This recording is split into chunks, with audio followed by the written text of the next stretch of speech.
Jackie Chan cartoon బాగుంది కదా. చాలా బాగుంది. ఎంతైనా నా ఫేవరెట్ కార్టూన్. సర్లే కానీ ఇందాక ఉప్పు మీద మూఢనమ్మకాలు అన్నావు కదా, అవి ఇంకేమున్నాయో చెప్పు.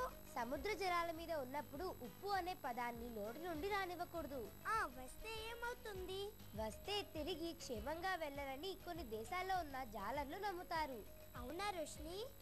ఇంకో విషయం కూడా ఉంది. బయట నుండి ఉప్పును అరువుగా తెస్తే దాంతో పాటు దురదృష్టం కూడా ఇంటికి వచ్చి తిష్ట వేసుకుంటుందంట. అరే, ఉప్పు మీద ఉన్న మూఢనమ్మకాలు భలే ఉన్నాయే. అలాగే ఉంటాయిలే, కానీ ఇప్పుడైతే కెవ్వు కేక ప్రోగ్రామ్ చూసి బాగా ఎంజాయ్ చేయి.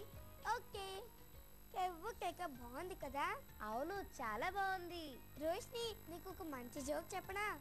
చెప్పి యజ్ఞాను, అంత ఉత్సాహంగా ఉంటే నేను ఎందుకు కాదనాలి, చెప్పు. చింటూ వాళ్ళ నాన్నతో అంటున్నాడు, నాన్న నేను పెద్దయ్యాక పశువుల డాక్టర్ని అవుతాను అని అన్నాడు. అవునా, అదేంటి? వాళ్ళ నాన్న కూడా నీలాగే షాక్ అయ్యి ఎందుకురా అని అడిగాడు. మరి చింటూ ఏమని చెప్పాడు? ఏం లేదు నాన్న, నేను సరిగ్గా వైద్యం చేయకపోయినా అవి కంప్లైంట్ ఇవ్వలేవు కదా అని అన్నాడు. చింటూ మరే తెలివైనవాడు కదా. అవును రోషిని.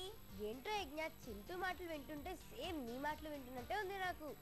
సెటైర్ లేసావా? చాలే కానీ ఇప్పుడైతే స్పెక్టాక్యులర్ స్పైడర్ మ్యాన్ కార్టూన్ వస్తుంది, చూసి ఎంజాయ్ చెయ్యి. ఓకే.